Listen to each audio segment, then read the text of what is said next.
আসসালামু আলাইকুম ওয়া রাহমাতুল্লাহি ওয়া বারাকাতুহু। আলহামদুলিল্লাহ ওয়াহদাহু ওয়াসসালাতু ওয়াসসালামু আলা মান লা নাবিয়্যা বা'দাহু। যাবতীয় প্রশংসা, হামদ ও সানা মহাপরাক্রমশালী আল্লাহ সুবহানাহু ওয়া তাআলার জন্য। সকলেই বলি আলহামদুলিল্লাহ। দরুদ ও সালাম বর্ষিত হোক পৃথিবীর সর্বশেষ এবং সর্বশ্রেষ্ঠ রাসূল আহমদ মুহাম্মদ মুস্তাফা সাল্লাল্লাহু আলাইহি ওয়াসাল্লাম, যার জীবন আদর্শের আলোকে ইসলামের মৌলিক যে শিক্ষা, সেই শিক্ষা সম্পর্কে আলোচনা করার জন্য আমাকে পূর্ব নির্ধারিত বিষয় প্রদান করা হয়েছে। আমাদের নবী মুহাম্মদ সাল্লাল্লাহু আলাইহি ওয়াসাল্লাম সম্পর্কে সংক্ষিপ্ত মৌলিক দু একটি কথা জেনে নিয়ে আমরা তার জীবনী থেকে মৌলিক শিক্ষাগুলোর আলোচনার দিকে এগিয়ে যাব ইনশাআল্লাহ। আমাদের নবী মুহাম্মদ সাল্লাল্লাহু আলাইহি ওয়াসাল্লাম নির্দিষ্ট জাতি, গোত্র, ভাষা, সময়, কালের জন্য প্রেরিত হননি। তার রিসালাত ছিল সার্বজনীন, সর্বকালীন, সারা বিশ্বের সকল মানুষ, সকল গোত্র, সকল ভাষা, সকল বর্ণের জন্য। তার পূর্বের সকল নবী বা রাসূল নির্দিষ্ট সময়ের জন্য, নির্দিষ্ট গোত্রের জন্য, নির্দিষ্ট ভাষার মানুষের জন্য প্রেরিত হয়েছিলেন। কিন্তু তিনি এগুলোর ঊর্ধ্বে উঠে সার্বজনীন এবং সর্বকালীন এবং সর্বশেষ নবী এবং রাসূল হিসেবে প্রেরিত হয়েছেন সাল্লাল্লাহু আলাইহি ওয়াসাল্লাম। মহান আল্লাহ সুবহানাহু ওয়া তাআলা যত নবী রাসূল পৃথিবীতে পাঠিয়েছেন তাদের মধ্যে যে 25 জনের নাম পবিত্র কোরআনে আল্লাহ সুবহানাহু ওয়া তাআলা উল্লেখ করেছেন, তাদের মধ্যে উলুল আযম সর্বশ্রেষ্ঠ যে 5 জনকে আল্লাহ সুবহানাহু ওয়া তাআলা দৃঢ় প্রতিজ্ঞ রাসূল হিসেবে উল্লেখ করেছেন, নূহ, ইব্রাহিম, মূসা, ঈসা, মুহাম্মদ, সর্বশ্রেষ্ঠ যে 5 জনকে আল্লাহ সুবহানাহু ওয়া তাআলা উলুল আযম হিসেবে উল্লেখ করেছেন, তাদের মধ্যেও সর্বশ্রেষ্ঠ হচ্ছেন আমাদের নবী মুহাম্মদ সাল্লাল্লাহু আলাইহি ওয়াসাল্লাম। আর তার শ্রেষ্ঠত্বের মাপকাঠি প্রকাশিত হবে, তার শ্রেষ্ঠত্বের মানদণ্ড প্রকাশিত হবে কিয়ামতের মাঠে। কিয়ামতের মাঠে কিভাবে? আমরা যখন আযানের শেষে যে দোয়া পাঠ করি, সেই দোয়ায় আমরা বলি, হে আল্লাহ, আপনি মুহাম্মদ সাল্লাল্লাহু আলাইহি ওয়াসাল্লামকে মাকাম মাহমুদ দান করুন। সেই মাকাম মাহমুদ কি? মাকাম মাহমুদ হচ্ছে কিয়ামতের মাঠে আল্লাহ সুবহানাহু ওয়া তাআলা বিচারই শুরু করবেন না। বিচার যখন শুরু করবেন না, তখন কিয়ামতের মাঠের ভয়াবহতায় কাফের, মুশরিক, মুনাফিক তো বহু দূরের কথা, যারা মুমিন নেককার বান্দা তারাও বিপদগ্রস্ত, অসহায় অবস্থার মধ্যে থাকবে। সেই বিপদগ্রস্ত এবং অসহায়ত্ব থেকে বাঁচার জন্য তারা নবীদের শরণাপন্ন হবে।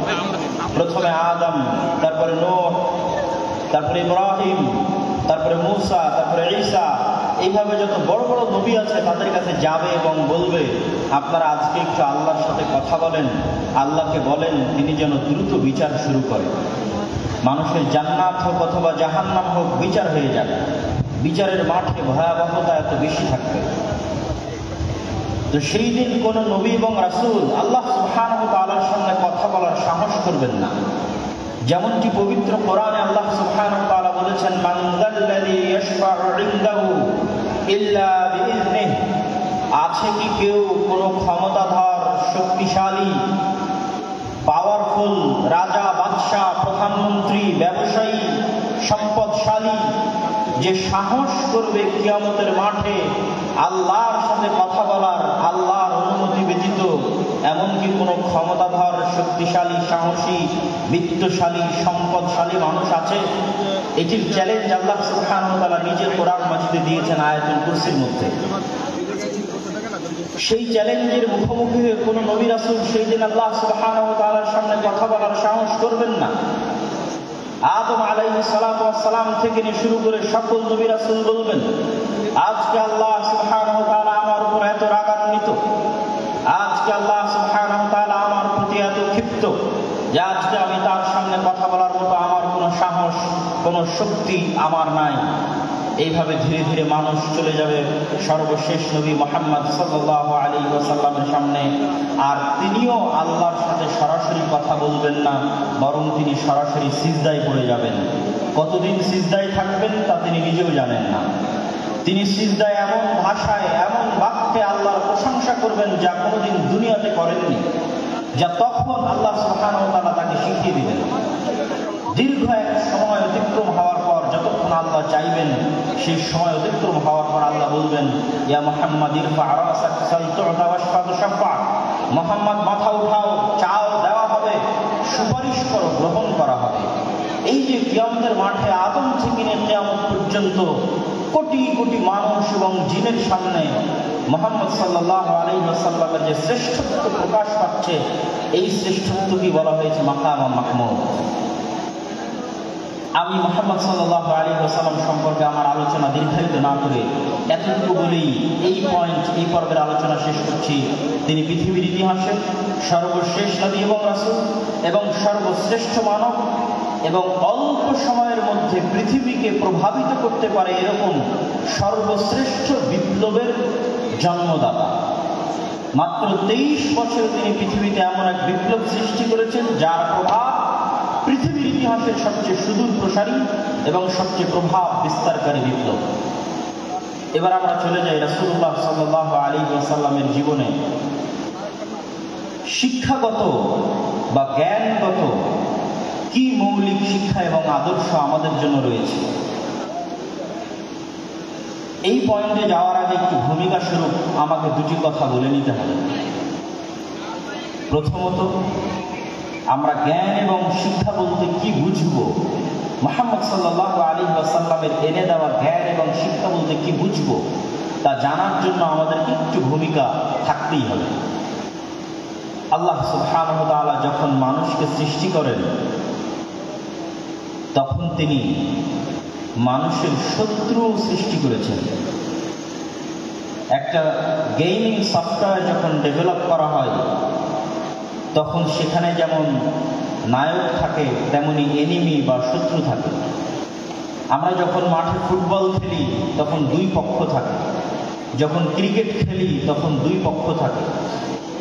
দুই পক্ষ ছাড়া কোনো প্রতিযোগিতা, কোনো খেলা, কোনো গেম সম্ভব নয়।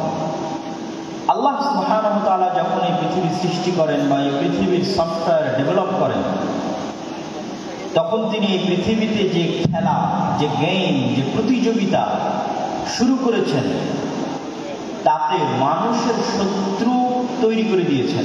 না হলে মানুষ খেলবে কার বিরুদ্ধে, কার সাথে লড়াই করে টিকে থাকবে দুনিয়াতে, কার বিরুদ্ধে যুদ্ধে জয়লাভ করার জন্য তাকে পরকালে পুরস্কার দেওয়া হবে, তার বিরুদ্ধে যুদ্ধ করে পরাজিত হওয়ার জন্য তাকে জাহান্নামে নিক্ষেপ করা হবে।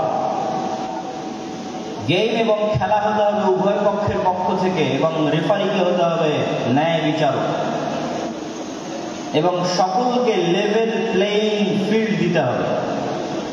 যেমনটা নির্বাচনের সময় বলা হয় যে সকল দলকে লেভেল প্লেইং ফিল্ড দেওয়া হোক, যেন সমানভাবে সে তার শক্তিকে কাজে লাগাতে পারে। ঠিক এই পৃথিবী ডেভেলপ করার সময় আল্লাহ সুবহানাহু ওয়া তাআলা মানুষ এবং মানুষের শত্রু একই সাথে সৃষ্টি করে দিয়েছে। একই সময় মানুষের সেই চিরন্তন শত্রু হচ্ছে ইবলিস, এবং ইবলিসের সেনাবাহিনী শায়াতিনুল ইনসি ওয়াল জিন, জিনদের মধ্যে থেকে শয়তান এবং মানুষদের মধ্যে থেকে শয়তান, তাদের সর্দার হচ্ছে ইবলিস। তাদের সাথে চিরন্তন যুদ্ধ আল্লাহ সুবহানাহু ওয়া তাআলা শুরু করে দিয়েছেন মানুষের। আপনি পবিত্র কোরআনের প্রথম থেকে নিয়ে শেষ পর্যন্ত অধ্যয়ন করেন, আল্লাহ সুবহানাহু ওয়া তাআলা আপনার শত্রু হিসেবে কাকে চিহ্নিত করছেন? যে আপনার গীবত করে, অপবাদ দেয়, আপনার জমি জায়গা দখল করে নিয়েছে তাকে। যে ইসরায়েল ফিলিস্তিনে মুসলমানদেরকে হত্যা করছে তাকে। যে ব্রাহ্মণ্যবাদী কট্টরপন্থী যারা মুসলমানদের উপর অত্যাচার করছে তাকে। জি না, আল্লাহ সুবহানাহু ওয়া তাআলা পবিত্র কোরআনে বারবার মানুষের জন্য শত্রু হিসেবে চিহ্নিত করেছেন শয়তানকে। ইন্নাশ শাইতানা লাকুম আদুউম মুবিন, শয়তান তোমাদের জন্য চিরন্তন এবং চিরস্থায়ী শত্রু।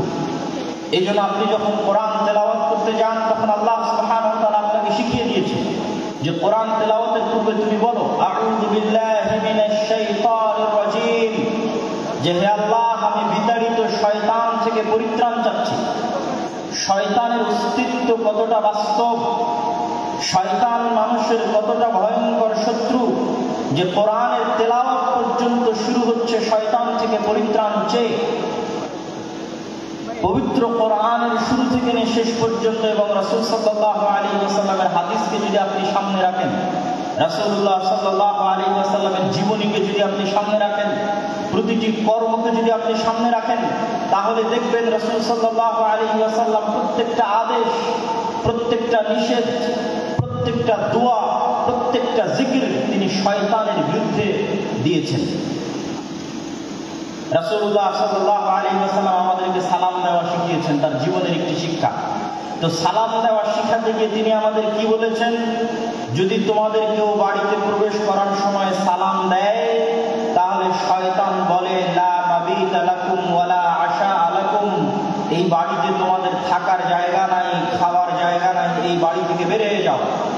আর যখন তোমাদের কেউ রুমে, ঘরে, বাড়িতে প্রবেশ করার সময় সালাম না দেয় তখন শয়তান বলে এই বাড়ি তোমাদের থাকার জায়গা, এই বাড়ি তোমাদের খাওয়ার জায়গা। শিখালেন সালাম আর কানেক্ট করলেন শয়তানের সাথে। রাসূলুল্লাহ সাল্লাল্লাহু আলাইহি ওয়াসাল্লাম আমাদেরকে শিখালেন খাওয়ার সময় বিসমিল্লাহ বলতে হবে, কিন্তু কানেক্ট করছেন কার সাথে? যদি তোমাদের মধ্যে কেউ খাওয়ার সময় ইদা আকালা আহাদুকুম ওয়া লাম ইয়াযকুর ইসমাল্লাহ, যদি তোমাদের কেউ খাবার গ্রহণ করে আর বিসমিল্লাহ না বলে, ইয়াকুলু মাআহু শাইতান, তাহলে শয়তান তার সাথে ওই খাদ্য গ্রহণ করে। শিখালেন বিসমিল্লাহ কিন্তু সম্পৃক্ত করছেন শয়তানের সাথে। আপনি রাসূলুল্লাহ সাল্লাল্লাহু আলাইহি ওয়াসাল্লামের পুরো জীবনী উঠিয়ে ফেলেন, প্রত্যেকটা ধাপে, প্রত্যেকটা পদক্ষেপে, প্রত্যেকটা আদেশে শয়তান থেকে বাঁচতে, শয়তানের বিরুদ্ধে পদক্ষেপ গ্রহণ করা হয়েছে। তার মানে শয়তান অবাস্তব, অকল্পনীয় কিছু নয়। আমাদের চিরন্তন যে গেম আল্লাহ সুবহানাহু ওয়া তাআলা শুরু করে দিয়েছেন খেলা, এটি শয়তানের বিরুদ্ধে। এবং এই গেমকে, এই খেলাকে লেভেল প্লেইং ফিল্ড করার জন্য আল্লাহ সুবহানাহু ওয়া তাআলা মানুষের পক্ষে কিছু ঘোষণা দিয়ে রেখেছেন, শয়তানের পক্ষে কিছু ঘোষণা দিয়ে রেখেছেন। শয়তানের পক্ষে দুটি ঘোষণা। এক, ইবলিসকে পৃথিবীর সবচেয়ে ভয়ঙ্কর শক্তিশালী মেকানিজম আল্লাহ দিয়ে দিয়েছেন। আজকের এই উন্নত আধুনিক বিশ্বে মানুষ কত উন্নত, তারপরও মানুষ অন্তর থেকে অন্তরে কথা ট্রান্সফার করতে পারে না।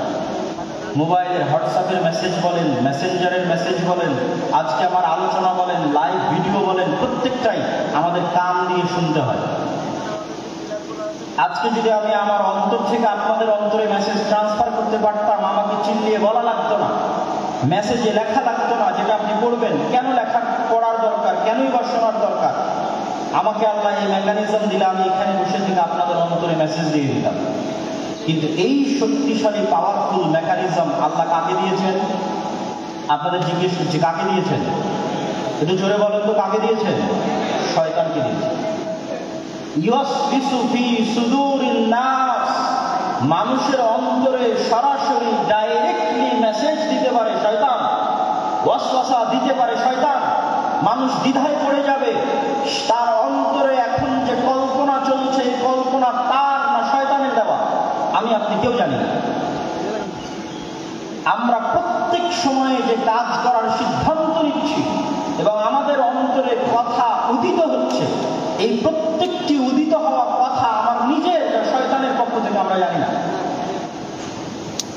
রাসূলুল্লাহ সাল্লাল্লাহু আলাইহি ওয়াসাল্লাম বলেছেন, এমন কোন মানুষ নেই ইল্লা ওয়ালাহু কারিনান, যার সাথে দুইজন বন্ধু সবসময় থাকে না। কারিনুম মিনাল মালাইকা ওয়া কারিনুম মিনাশ শাইতান, একজন থাকে ফেরেশতা বন্ধু, আরেকজন থাকে শয়তান বন্ধু। প্রত্যেক মানুষের সাথে সব সময় দুইজন বন্ধু তার সাথে আছে, এক ফেরেশতা বন্ধু, দুই শয়তান বন্ধু। তার অন্তরে প্রত্যেক যা কল্যাণকর কাজের ইচ্ছা জাগে তা সে ফেরেশতার পক্ষ থেকে ইলহাম, আর তার অন্তরে প্রত্যেক যা অকল্যাণকর কাজের ইচ্ছা জাগে তা সে ওয়াসওয়াসা, শয়তানের পক্ষ থেকে। আজকে আপনারা এখানে উপস্থিত হয়েছেন, আমি উপস্থিত হয়েছি, এই যে আমাদের অন্তরে এখানে আসার ইচ্ছা জাগ্রত হয়েছে, এই কল্যাণকর কাজের জন্য আমাদের ফেরেশতা বন্ধুর পক্ষ থেকে আমাদের অন্তরে কথা দেওয়া হয়েছে, আমাদের অন্তরে ইচ্ছা জাগ্রত করা হয়েছে। যাই সকালে যখন ফজরে ঘুমিয়ে থাকছি, রাসূলুল্লাহ সাল্লাল্লাহু আলাইহি ওয়াসাল্লাম তখনও বলেছেন শয়তানের কথা। যদি বাস্তব না হতো তিনি কেমনে বলতেন? তিনি বলছেন, শয়তান তখন মানুষের মাথার কাছে গিয়ে বলে, নাম নাম নাম ইন্নাল লাইলা লাতাবিল, হে আদমের সন্তান ঘুমিয়ে থাকো, ঘুমিয়ে থাকো, রাত এখনো অনেক লম্বা। তাহলে আপনি মনে করছেন আমি আমার আরামের জন্য ফজরে ঘুমিয়ে আছি, আর আল্লাহর নবী বলছেন না, আপনার আরামের জন্য নয়, শয়তান আপনার অন্তরে দিচ্ছে তুমি এখন ঘুমিয়ে থাকো। সম্মানিত উপস্থিতি, তাহলে আল্লাহ সুবহানাহু ওয়া তাআলা ইবলিসকে দুইটা ছাড় দিয়েছে। এক, সরাসরি আমাদের অন্তরে কথা দিতে পারে ইবলিস। দুই, কিয়ামত পর্যন্ত তার হায়াত বাড়িয়ে দেওয়া হয়েছে। যতদিন আদম আর আদমের সন্তানেরা পৃথিবীতে বসবাস করবে, ততদিন আদম আর আদমের সন্তানদেরকে শত্রুতামূলক জাহান্নামে নিয়ে যাওয়ার দৃঢ় প্রতিজ্ঞ এবং দৃঢ় পণ নিয়ে কাজ করে যাবে ইবলিস এবং তার সাঙ্গপাঙ্গ এবং সেনাবাহিনী। তাদের ওয়াদার কথা আল্লাহ নিজে কোরআন মাজিদে বলেছেন যে ইবলিস এই মর্মে ওয়াদাবদ্ধ যে আমি একাই জাহান্নামে যাব না, আদম সন্তানদেরকে সাথে নিয়ে জাহান্নামে যাব। এই শত্রুতার ঘোষণা আল্লাহ সুবহানাহু ওয়া তাআলা কোরআনে দিয়েছেন। তাহলে ইবলিস এবং শয়তান যদি অবাস্তব হতো, তাহলে কোরআন আর আল্লাহর নবীর জীবনীতে এইভাবে তিনি শয়তানের প্রতি গুরুত্ব আরোপ করতেন না। সম্মানিত উপস্থিতি, তাহলে এবার লেভেল প্লেইং ফিল্ডে ইবলিসের ক্ষমতা অনেক বেশি।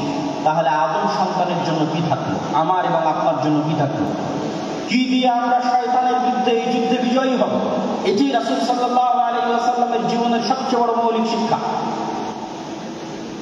মহান আল্লাহ সুবহানাহু ওয়া তাআলা পবিত্র কোরআন মাজিদে বলছেন, কুল নাহবিতু মিনহা জামিআ ফাইম্মা ইয়াতিয়ান্নাকুম মিন্নী হুদান ফামান তাবিআ হুদায়া ফালা খাউফুন আলাইহিম ওয়া লা হুম ইয়াহজানুন। আল্লাহ সুবহানাহু ওয়া তাআলা আদেশ দিলেন ইবলিসকে আসমান থেকে নেমে যাওয়ার জন্য, আদেশ দিলেন আদম এবং হাওয়াকে জান্নাত থেকে নেমে যাওয়ার জন্য। আদম এবং হাওয়া আর ইবলিসের গল্প কাল্পনিক নয়, পৃথিবীর সব ধর্ম বইয়ে লেখা আছে। ইহুদিদের বাইবেলে, ইহুদিদের তাওরাতে লেখা আছে, খ্রিস্টানদের বাইবেলে লেখা আছে, মুসলমানদের কোরআনে লেখা আছে। কমন গল্প, সেম কমন। ইবলিস, আদম, হাওয়া তথা সকল নবী একই মেসেজ দিয়েছে। আমাদের সৃষ্টির রহস্য সম্পর্কে সেম মেসেজ দিয়েছেন সকল নবী।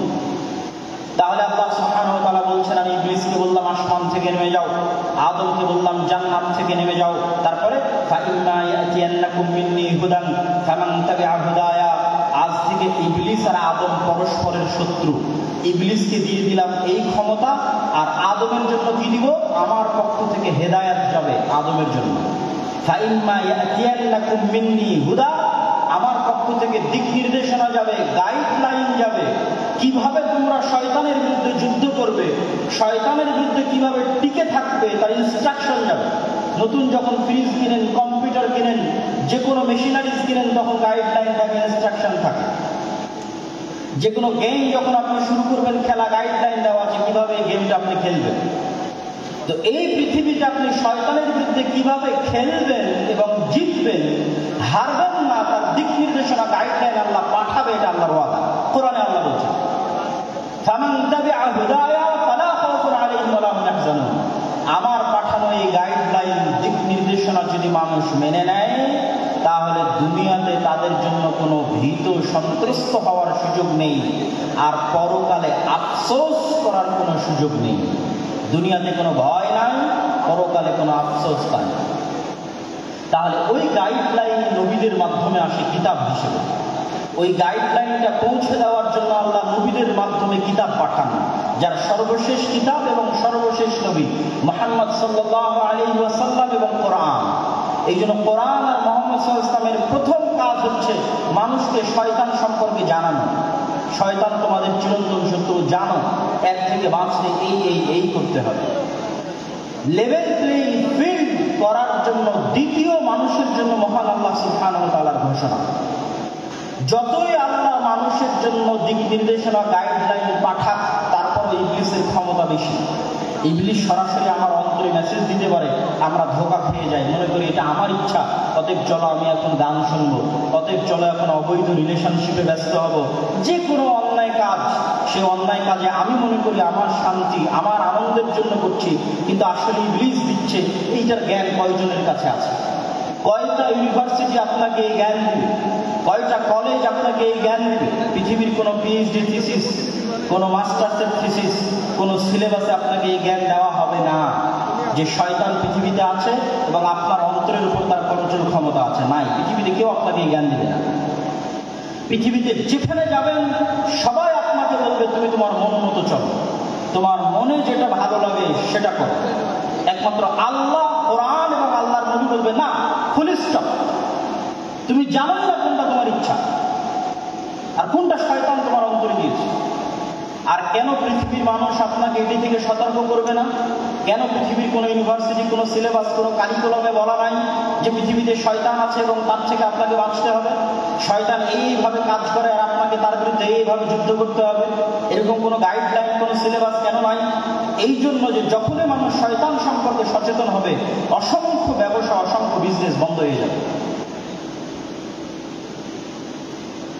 অসংখ্য ব্যবসা, অসংখ্য বিজনেস বন্ধ হবে যদি আপনি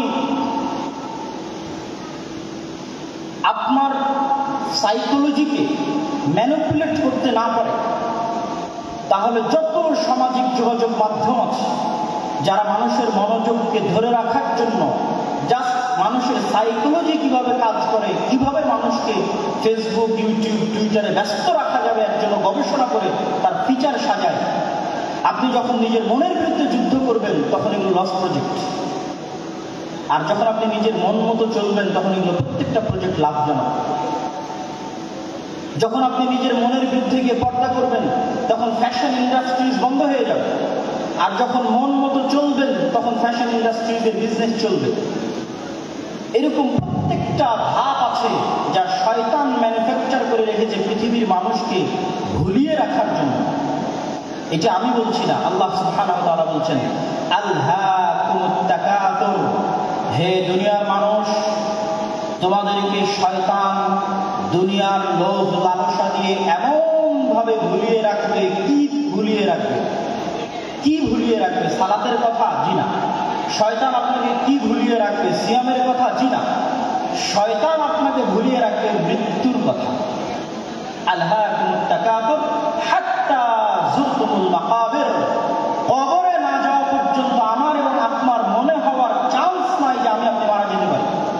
আজকের পৃথিবী এতটা ব্যস্ততম পৃথিবী, আজকের টেকনোলজি এতটা ব্যস্ততম, আজকের মোবাইল, আজকের টেকনোলজি, সামাজিক যোগাযোগ মাধ্যম মানুষকে এমনভাবে আঁকড়ে ধরে আছে, অবৈধ সম্পর্ক মানুষকে এমনভাবে আঁকড়ে ধরে আছে, ক্যারিয়ারের চিন্তা, দুনিয়ার চিন্তা এমনভাবে আঁকড়ে ধরে আছে যে আপনি মাসকে মাস, বছরকে বছর চিন্তা করতে পারবেন না যে আপনি মারা যাবেন। হাত্তা যুরতুমুল মাকাবির, আর এটাই শয়তানের টার্গেট, যেন আপনি কোনোদিন ভুলেও স্মরণ না হয় যে আপনি মারা যাবেন। কেন? যখনই স্মরণ হবে আপনি মারা যাবেন, তখনই আপনার মধ্যে অস্থিতিশীলতা কাজ করবে, আপনি শান্তি খুঁজবেন। তখনই তো আপনাকে কোরআন বলবে তোমার চিরন্তন শত্রু হচ্ছে শয়তান। সম্মানিত উপস্থিতি, তাহলে কি আলোচনা করছিলাম?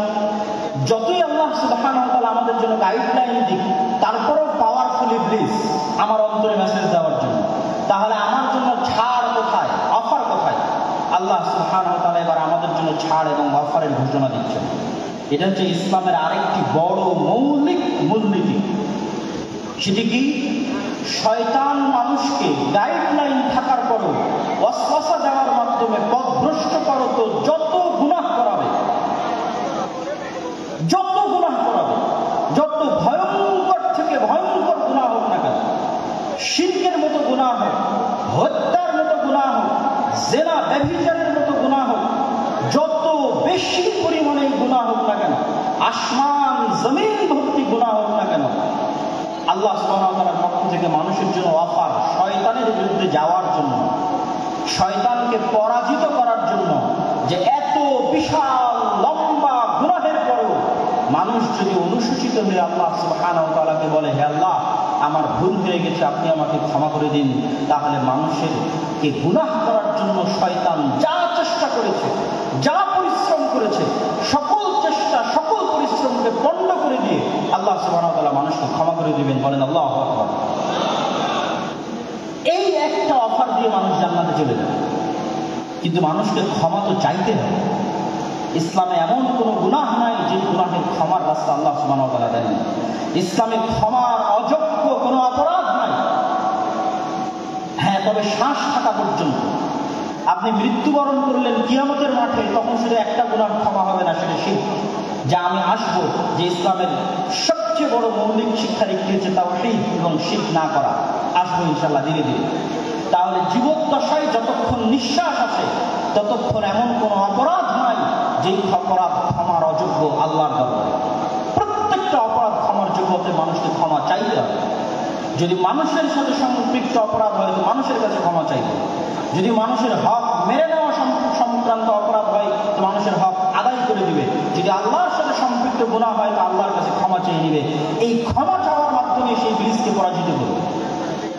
কিন্তু ইবলিস আপনার অন্তরে ভয় দিবে। ইবলিসের একটা বড় বিজনেস হচ্ছে মানুষকে দারিদ্রতার ভয় দেখায়, মানুষকে নিরাশা করে। লা তাকনাতু মিন রাহমাতিল্লাহ। ইবলিস আপনাকে ভয় দেখাবে, আপনি অনেক বড় গুনাহগার, আপনি ক্ষমা চাইতে পারেন না, আল্লাহর দরজা আপনার জন্য বন্ধ হয়ে গেছে, আপনার অন্তরে হতাশা সৃষ্টি করবে।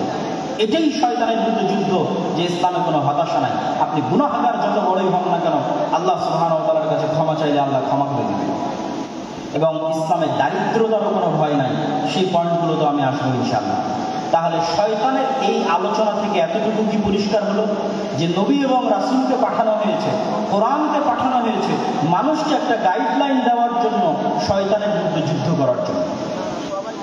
কিন্তু এই জ্ঞান, এই যে গাইডলাইনের যে জ্ঞান, শয়তানের অস্তিত্বের যে জ্ঞান, এই জ্ঞানগুলো একসময় পৃথিবী থেকে উঠে যাবে এবং মানুষ পশুতে পরিণত হয়ে যাবে।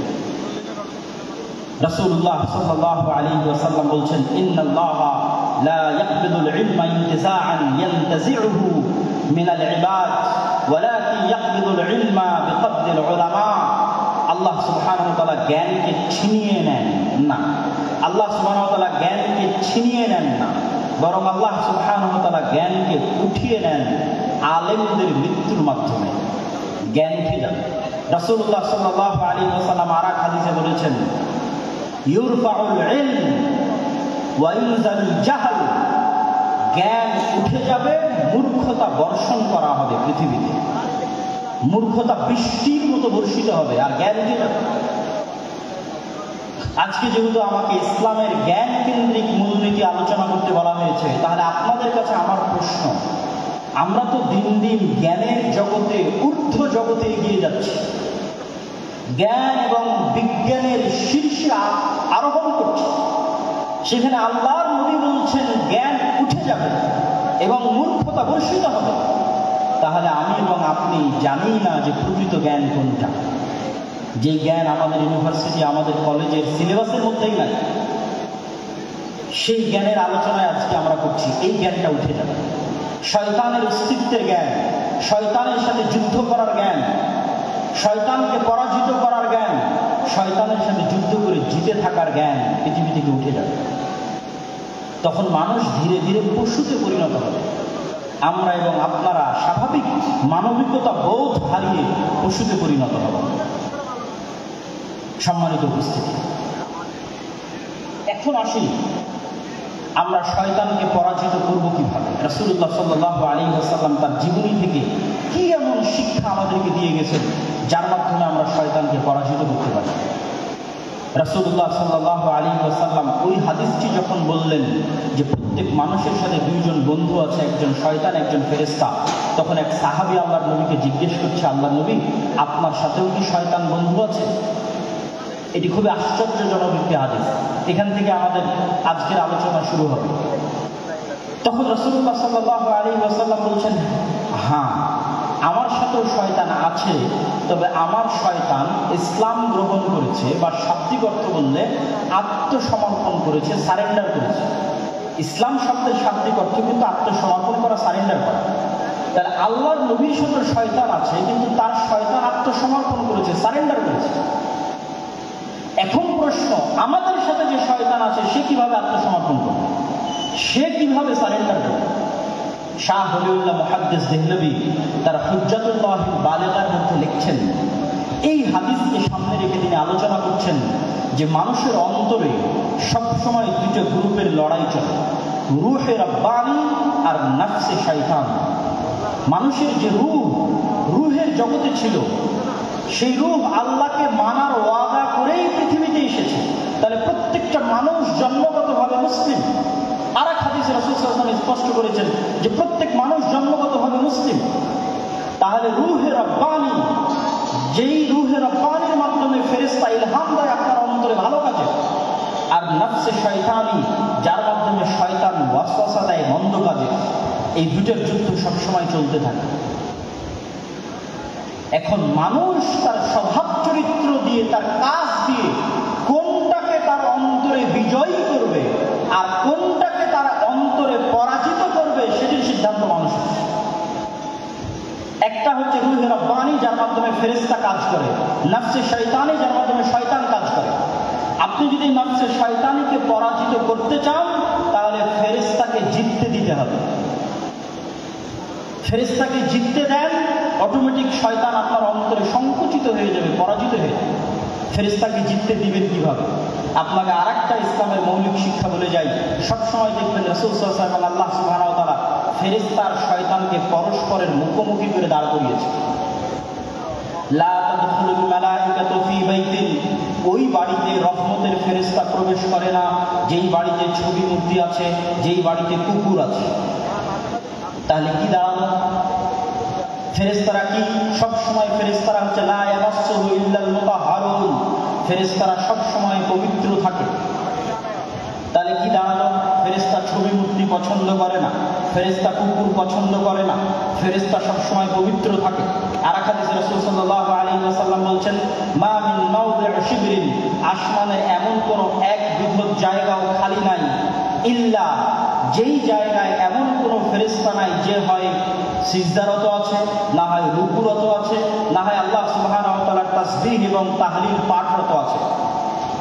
সুবহানাল্লাহি ওয়া বিহামদিহি সুবহানাল্লাহিল আযীম, আল্লাহ সুবহানাহু ওয়া তাআলার বড়ত্ব এবং মহত্ব বর্ণনা করা অবস্থায় আছে।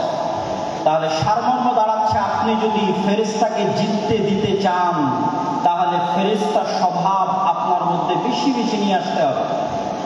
আপনি আজকে থেকে প্র্যাকটিক্যাল বাস্তবায়ন করেন, থিওরি তো বললাম, প্র্যাকটিক্যাল বাস্তবায়ন করেন।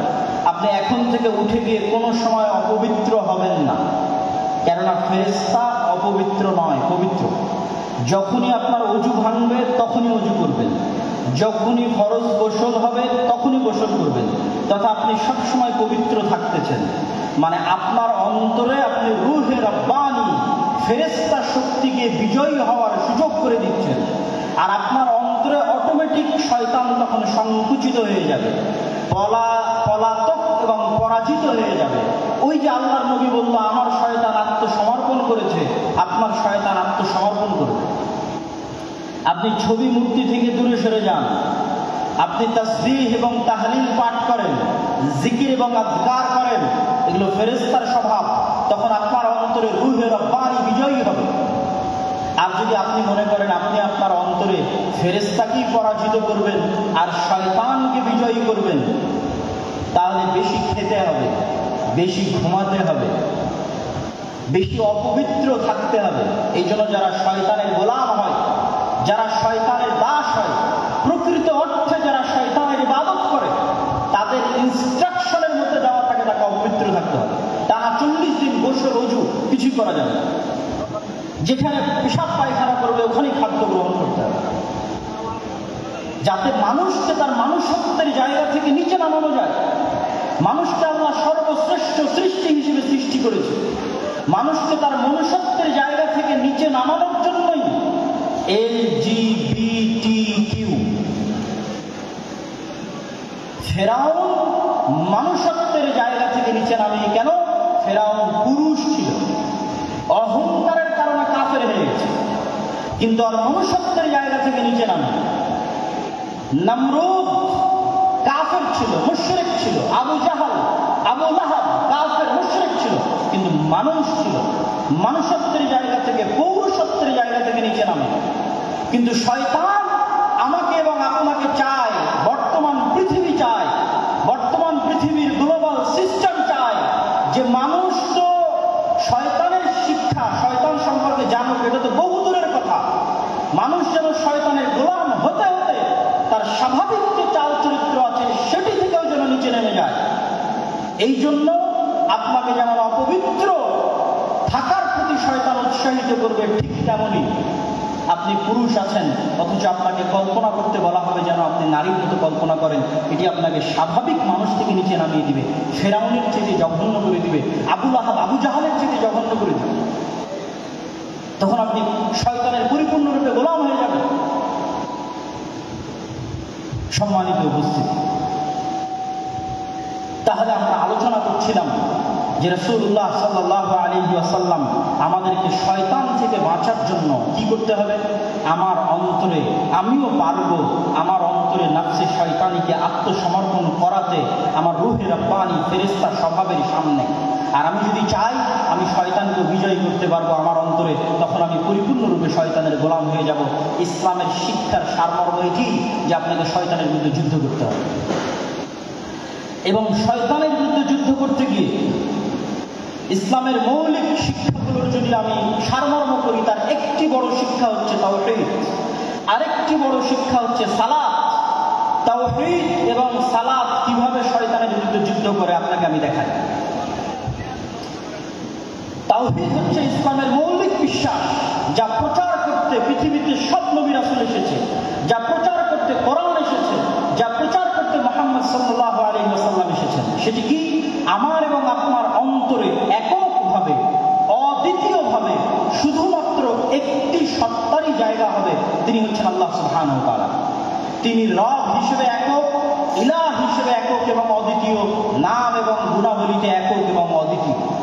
রব হিসেবে একক এবং অদ্বিতীয় পৃথিবীর সবাই মানে, ইহুদি, খ্রিস্টান, বৌদ্ধ, হিন্দু সবাই আল্লাহকে রব হিসেবে একক এবং অদ্বিতীয় মানে যে আল্লাহ সৃষ্টিকর্তা, আল্লাহ সুবহানাহু ওয়া তাআলা বৃষ্টি বর্ষণকারী, আল্লাহ সুবহানাহু ওয়া তাআলা পাহাড়, নদী নালার প্রবাহিতকারী, স্থাপনকারী, আমার আপনার সৃষ্টিকারী সবাই মানে।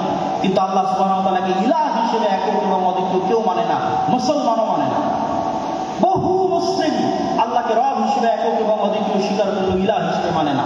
ইলাহ মানে আপনার অন্তরের ভক্তি এবং শ্রদ্ধা, যতটুকু আপনার ভক্তি এবং শ্রদ্ধা আপনি করতে পারেন তার পুরোটাই অন্য কাউকে দেওয়া বহু দূরের কথা, যতটুকু ভক্তি শ্রদ্ধা আছে ততটুকু আল্লাহ সুবহানাহু ওয়া তাআলার সামনে সমর্পণ করতে হবে। যতটুকু চাওয়া আছে ততটুকু আল্লাহ সুবহানাহু ওয়া তাআলার সামনে চাইতে হবে।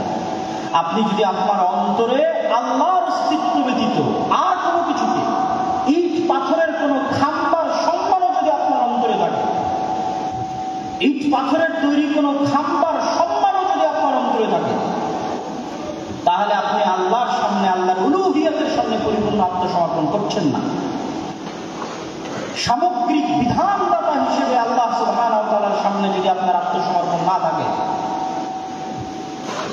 এমনকি ইবনুল কাইয়্যিম রাহিমাহুল্লাহ লিখছেন যে কোনো মানুষ যখন কোনো মেয়ের অন্ধ প্রেমে আসক্ত হয়, যদিও সেটা বউয়েরও হয়, স্ত্রীরও হয়, যে এমনভাবে প্রেমে আসক্ত যে তার স্ত্রী, তার প্রেমিকা যা বলে তাই শোনে, সেখানে আল্লাহর বিধিবিধানের ধার ধারে না, তখন সেও এক প্রকার শয়তানের গোলাম। তার অন্তর আল্লাহ সুবহানাহু ওয়া তাআলার উলুহিয়াত জায়গা করে নিতে পারে। তাহলে ইসলামের মৌলিক বিশ্বাসের একটি বড় বিশ্বাস হচ্ছে তাওহীদ। এই তাওহীদ যখন আপনার অন্তরে একবার প্রবেশ করবে, তখন এটা শয়তানের বিরুদ্ধে কেমনে যুদ্ধ করবে তা আপনাকে দেখায়। ইব্রাহিম আলাইহিস সালাতু ওয়াস সালাম একাই পৃথিবীতে একক, সারা পৃথিবীর মানুষ তার বিরুদ্ধে, তিনি একক, তিনি একাই শয়তানের বিরুদ্ধে যুদ্ধ করছেন। তো এই একাই শয়তানের বিরুদ্ধে যুদ্ধ করতে গিয়ে তিনি যে টিকে আছেন, তার অন্তরের এই শক্তি কোথায় থেকে আসে? তার অন্তরের এই শক্তি আসে তাওহীদের উপর পূর্ণ বিশ্বাসের কারণে।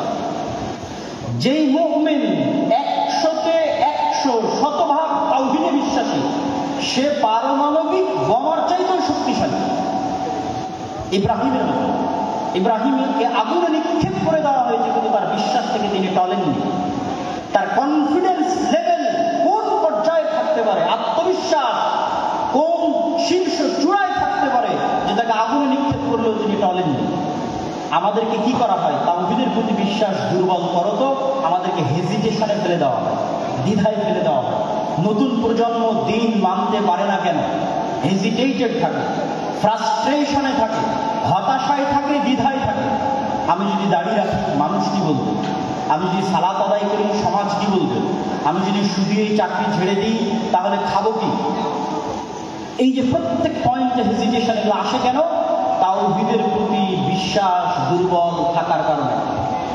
তাওহীদের জ্ঞান যার মধ্যে আছে, যে আল্লাহর একত্ববাদ এবং অদ্বিতীয়ত্ব সম্পর্কে পরিপূর্ণ জ্ঞান অর্জন করেছে, তার অন্তর শয়তানের বিরুদ্ধে সবচেয়ে বেশি শক্তিশালীভাবে যুদ্ধ করতে পারবে।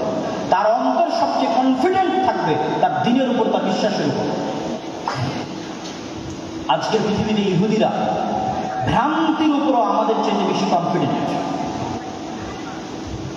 ভ্রান্তির উপরেও আমাদের চেয়ে বেশি কনফিডেন্ট। আর আমরা মুসলিমরা আমাদের কনফিডেন্স নাই, কনফিডেন্স হারিয়ে ফেলেছি। দীর্ঘ 190 বছরের কলোনিয়াল সিস্টেমে তাদের গোলামির কারণে আমাদের রক্তের মধ্যে এমনভাবে গোলামি প্রবেশ করেছে যে আমরা কখনো স্বাধীনভাবে চিন্তা করতে পারি না, নিজের দ্বীনের উপর পূর্ণ আস্থা এবং পূর্ণ বিশ্বাস কনফিডেন্টলি স্থাপন করতে পারি না, কেননা আমাদের মধ্যে তাওহীদের জ্ঞান নাই। 2 নাম্বার, সালাত কিভাবে আপনাকে শয়তানের বিরুদ্ধে যুদ্ধ করায়? আপনি তো ইসলামের সারমর্ম দেখলেন যে এই অন্তরকে কন্ট্রোল করতে পারতে হবে। তো অন্তরকে কন্ট্রোল করার জন্য শুধু বিরত থাকার মাধ্যমে কখনো প্র্যাকটিস হয় না। আপনি সেনাবাহিনীতে জয়েন করলে কঠোর পরিশ্রমের মাধ্যমেই আপনাকে সেনাবাহিনীর র্যাঙ্কিং বাড়াতে হয়। তো এই 5 ওয়াক্ত সালাত শয়তানের বিরুদ্ধে যুদ্ধ। প্রতি 5 ওয়াক্ত সালাত জামাতের সাথে মসজিদে উপস্থিত হওয়ার মাধ্যমে আপনি দিনে 5 বার শয়তানকে পরাজিত করেন।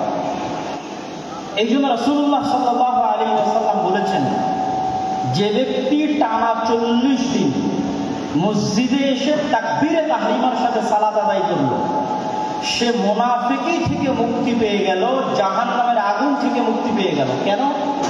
মানে টানা 40 দিন প্রায় 200 ওয়াক্ত সালাত, মানে 200টা বিশ্বযুদ্ধে শয়তানকে পরাজিত করে। তো যে এক টানা পরস্পর 200টা যুদ্ধে শয়তানকে পরাজিত করতে পারবে, তার অন্তরের উপর তার কন্ট্রোল ক্ষমতা কায়েম হয়ে গেছে, প্রতিষ্ঠিত হয়ে গেছে। ওই যে রাসূল সাল্লাল্লাহু আলাইহি ওয়াসাল্লামের শয়তান আত্মসমর্পণ করেছে, আপনার শয়তান আত্মসমর্পণ করে ফেলেছে। কেননা 200টা যুদ্ধে আপনি তাকে পর পর পরাজিত করেছেন। তাহলে সালাত হচ্ছে শয়তানের বিরুদ্ধে সবচেয়ে বড় যুদ্ধ। এই জন্য সালাতকে এত শক্তিশালীভাবে ইসলামে একটি মাত্র কাজ দেওয়া আছে, আর কোনো কাজ দেওয়া নাই। কেন বলছে আর কোনো কাজ দেওয়া নাই? হজ যার টাকা আছে তার জন্য, যাকাত যার টাকা আছে তার জন্য, রমজান কোথায়? বছরে একবার। আর কি এমন ফরজ আছে যা আপনাকে করতে বলা হয়েছে? আপনি খুঁজে বের করেন কোরআন এবং হাদিস থেকে আপনাকে কোনো একটা কাজ ফরজ হিসেবে করতে বলা হয়েছে, করতেই হবে। এমন বিরত থাকার তো অনেক কিছুই আছে, এটা করা যাবে না, এটা করা যাবে না। হ্যাঁ, ড্যাফোডিল ইউনিভার্সিটিতে ভর্তি হলেও তো অনেক কিছু আছে, এটা করা যাবে না। কিন্তু ক্লাসে যদি না যান তাহলে কি কাজ? আপনি ড্যাফোডিল ইউনিভার্সিটির সকল নিয়ম কানুন মেনে নিলেন, সন্ধ্যা 5টার মধ্যে ফিরে আসতে হবে, আরো যত নিয়ম কানুন আছে, কিন্তু ক্লাসেই গেলেন না। আপনি তো ভর্তি হয়েছেন ক্লাসে যাওয়ার জন্য। ইসলামের বাকি সব কিছুই যদি আপনি মেনে নেন, কিন্তু আপনি তো এখানে এসেছেনই সালাত কায়েম করার জন্য, সালাত প্রতিষ্ঠা করার জন্য, কেন এটাই শয়তানের বিরুদ্ধে যুদ্ধ। সম্মানিত উপস্থিতি, ইসলামের সারমর্ম বলতে গিয়ে আমরা যে পয়েন্টগুলো তুলে ধরছি তার মধ্যে ইসলামের মৌলিক শিক্ষা বলতে গিয়ে তার মধ্যে 1 নম্বর আমরা শয়তানের বিষয়টি তুলে ধরেছি। 2 নম্বর শয়তানের বিরুদ্ধে যুদ্ধ করতে গিয়ে তাওহীদের কি ভূমিকা সেটি তুলে ধরলাম। 3 নম্বর শয়তানের বিরুদ্ধে যুদ্ধ করতে গিয়ে সালাতের কি ভূমিকা সেটি তুলে ধরলাম। এবার আমরা আসি ইসলামের সামগ্রিক যে রূপটা আছে। ইন্নাদ-দীনা ইনদাল্লাহিল ইসলাম, Islam is a complete code of life. আমরা তো সবাই মুখস্থ, কিন্তু এটিকে আমরা বাস্তবে বুঝি যে ইসলাম হচ্ছে মানুষের সকল সামগ্রিক জীবনের বিধিবিধান, ব্যক্তি জীবন, পারিবারিক জীবন, সামাজিক জীবন, রাষ্ট্রীয় জীবন, প্রত্যেকটা জীবন, প্রত্যেকটা ধাপ কিভাবে চলবে তার পরিপূর্ণ দিক নির্দেশনা ইসলামে দেওয়া আছে। এই পরিপূর্ণ দিক নির্দেশনা সম্পর্কে আল্লাহ সুবহানাহু ওয়া তাআলা কোরআন মাজিদে বলেছেন, ওমাই ইয়াবতাগি গায়রাল ইসলামি দীনা, যে ব্যক্তি ইসলামের এই কমপ্লিট কোড অফ লাইফ থাকার পরে অন্য আর কোনো জীবন বিধান অনুসন্ধান করবে তার পক্ষ থেকে সেটি গ্রহণ করা হবে না। আজকে নতুন করে বাংলাদেশে লালনবাদ, মানে ইসলাম যদি কমপ্লিট কোড অফ লাইফ আপনি মনে না করেন তো আপনার কোনো না কোনো কিছু পূরণ করার জন্য কোনো না কোনো থিওরি লাগবে। রাষ্ট্র পরিচালনার জন্য গণতান্ত্রিক থিওরি লাগবে, ডেমোক্রেটিক্যাল অবকাঠামো লাগবে, ঠিক আরো অনেক কিছুর জন্য আরো অনেক কিছু লাগবে, সেগুলো বলতে চাচ্ছি না। কিন্তু আপনাকে বুঝতে হবে যে ইসলাম হচ্ছে একটি সামগ্রিক জীবন বিধান এবং পৃথিবীর সকল মানুষের জন্য, এবং পৃথিবীর সকল মানুষ আল্লাহ সুবহানাহু ওয়া তাআলার কাছে সমান। ইসলামের কাছে পৃথিবীর সকল মানুষ সমান, সাদা কালো, হিন্দু বৌদ্ধ খ্রিস্টান মুসলিম সকল মানুষ মানুষ হিসেবে সমান। আল্লাহ সুবহানাহু ওয়া তাআলা পবিত্র কোরআন মাজিদে বলছেন, ইয়া আইয়ুহান নাস ইন্না খালাকনাকুম মিন যাকারিন ওয়া উনসা, আমি তোমাদেরকে সৃষ্টি করেছি এক পুরুষ এবং এক নারী হতে, ওয়া জাআলনাকুম শুউবান ওয়া কাবাইলা, আর তোমাদেরকে জাতি গোত্রে ভাগ করে দিয়েছি। তাহলে সব মানুষকে আল্লাহ মানুষ হিসেবে সম্বোধন করেছেন, আদমের সন্তান হিসেবে সম্বোধন করেছেন। আল্লাহর নবী কি বলেছেন, ইয়া আইয়ুহান নাস, হে দুনিয়ার মানুষ, ইন্না রাব্বাকুম ওয়াহিদ, তোমাদের প্রতিপালক একজন, ওয়া ইন্না আবাকুম ওয়াহিদ, আর তোমাদের সকলের পিতা একজন। জো বাইডেনের পিতা আর ডক্টর ইউনূসের পিতা একজন। ইন্না আবাকুম ওয়াহিদ, তোমাদের সকলের পিতা একজন, তিনি হচ্ছে আদম। অতএব পৃথিবীর সকল মানুষ সমান, নো ডিসক্রিমিনেশন, কোনো বৈষম্য নাই আল্লাহ সুবহানাহু ওয়া তাআলার কাছে। ইসলামের কাছে কোনো বৈষম্য নাই। তাহলে ইসলামের যোগ্যতার মাপকাঠি কি? যেমন ছাত্ররা কোটার বিরুদ্ধে আন্দোলন করেছে, কোটা সংস্কার। ইসলামে কোনো কোটা সিস্টেম আছে নাকি জান্নাতে যাওয়ার জন্য? নাই। ইসলামের যোগ্যতার মাপকাঠি এমন যেটা সকলেই অর্জন করতে পারবে। ইন্না আকরামাকুম ইনদাল্লাহি আতকাকুম, তুমি কালো হও সাদা হও, তুমি টাকা পয়সাওয়ালা হও আর গরিব হও আর ধনী হও, যে লেভেলে থাকো না কেন, প্রধানমন্ত্রী হও রিক্সাওয়ালা হও, জান্নাতে যাওয়ার জন্য কোনো কোটা নাই। একটাই সিস্টেম যেটা প্রধানমন্ত্রীও আয়ত্ত করতে পারবে, রিক্সাওয়ালাও আয়ত্ত করতে পারবে, সেটা তাকওয়া, পরহেজগারিতা, আল্লাহ ভীরুতা। ওমান ইয়াত্তাকিল্লাহ ইয়াজআল লাহু মাখরাজা ওয়া ইয়ারযুকহু মিন হাইথু লা ইয়াহতাসিব, আর যে ব্যক্তি আল্লাহকে ভয় করবে আল্লাহ পৃথিবীতে চলার জন্য তার রাস্তা বের করেই দিবেন। যেভাবেই হোক, যেখান থেকেই হোক, তার রাস্তা আল্লাহ বের করবেনই করবেন। ওয়া ইয়ারযুকহু মিন হাইথু লা ইয়াহতাসিব, আর এমন জায়গা থেকে আল্লাহ তার রিজিকের ব্যবস্থা করে দিবেন যেখান থেকে সে নিজেও কল্পনা করতে পারে না। ওয়ামান ইয়াতাওয়াক্কাল আলাল্লাহ ফাহুয়া হাসবুহ, আর যে ব্যক্তি আল্লাহর উপর পূর্ণ আস্থা রাখে আল্লাহ তার অভিভাবক হিসেবে যথেষ্ট। নি'মাল মাওলা ওয়া নি'মান নাসির, আর তিনি সর্বশ্রেষ্ঠ অভিভাবক। সম্মানিত উপস্থিতি, তাহলে এই আয়াত থেকে ইসলামের সারমর্ম কিন্তু আমাদের সামনে ফুটে উঠল। এবার আমি বলি ইসলামের সফলতার মানদণ্ড কি? সফল তো হবেন তাকওয়া দিয়ে। সফলতার মানদণ্ড কি? তাকওয়া দিয়ে কি অর্জন করতে চান? আমাদের কাছে সাকসেসফুল ক্যারিয়ারের জন্য অসংখ্য মোটিভেশনাল স্পিকার আছে, স্পিচ আছে, কিন্তু ইসলামের দৃষ্টিতে সাকসেসফুল ক্যারিয়ার কোনটা? আল্লাহ সুবহানাহু ওয়া তাআলা কোরআন মাজিদে বলছেন, ফামান যুহজিহা আনিন নার উদখিলাল জান্নাহ ফাকাদ ফাজ, সফল সেই, সাকসেসফুল ক্যারিয়ার তারই যে কিয়ামতের মাঠে দেখবে তাকে জাহান্নাম থেকে বাঁচিয়ে দেওয়া হচ্ছে এবং তাকে জান্নাতে প্রবেশ করার সুযোগ দেওয়া হচ্ছে। সে হচ্ছে সাকসেসফুল ক্যারিয়ারের অধিকারী। সফলতার মানদণ্ড হচ্ছে আমি জান্নাতে যেতে পারলাম কিনা, না আমি জাহান্নামে চলে গেলাম। সম্মানিত উপস্থিতি, আমি ইসলামের সামগ্রিক এবং সার্বিক একটি চেহারা আপনাদের সামনে তুলে ধরি। ব্যক্তি জীবনের আলোচনা হলো, পারিবারিক জীবনে ইসলাম দুটি জিনিস চায়। এক, বংশ সুরক্ষা করতে, মানুষ যেন তার পিতৃ পরিচয় হারিয়ে না ফেলে, এই জন্য জেনা সহ সকল অবৈধ সম্পর্ক নিষিদ্ধ করে দেওয়া হয়েছে। তালাকের যে লম্বা বিধিবিধান এগুলো দেওয়া হয়েছে মানুষের বংশনামা সুরক্ষা করার জন্য। সামাজিক জীবনে ইসলাম কি চায়? সামাজিক জীবনে ইসলাম চায় ন্যায় বিচার, সততা। রাষ্ট্রীয় জীবনে ইসলাম কি চায়? রাষ্ট্রীয় জীবনে সততা এবং ন্যায় বিচারের পাশাপাশি মানুষের 5টি অধিকার নিশ্চিত করতে চায়। আর সততা এবং ন্যায় বিচার ইসলামের সকল মূলনীতির সারমর্ম, যেটা দিয়ে আজকের বক্তব্য শেষ করে দিব। এতক্ষণ পর্যন্ত যা আলোচনা করলাম, যা আপনাদেরকে ইসলামের দর্শন, ইসলামের থিওরি বোঝানোর চেষ্টা করলাম রাসূল সাল্লাল্লাহু আলাইহি ওয়াসাল্লামের জীবনী থেকে, তার সারমর্ম লুব্বে লুবাব এক বাক্যে যদি শেষ করি, সেটি হচ্ছে সত্যবাদিতা, ন্যায়পরায়ণতা। আজকের এটা বলে আমার বক্তব্য শেষ করে দিব। দুঃখজনক হলেও সত্য, আমরা মুসলমানেরা মনে করে নিয়েছি, ছাত্র ভাইদের দৃষ্টি আকর্ষণ করছি, আমার আলোচনার সকল পয়েন্ট যদি ভুলে যান, এই শেষের পয়েন্টটা আর শুরুতে যে শয়তানের আলোচনা করেছিলাম এই দুটো পয়েন্ট বলবেন না। আজকের শেষের এই পয়েন্টটা মনে রাখার চেষ্টা করবেন।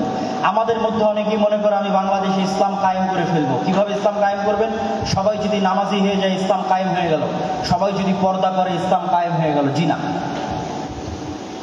ইসলামের সবচেয়ে বেসিক এলিমেন্ট, সবচেয়ে মূল ভিত্তি হচ্ছে সত্যবাদিতা, ন্যায়পরায়ণতা।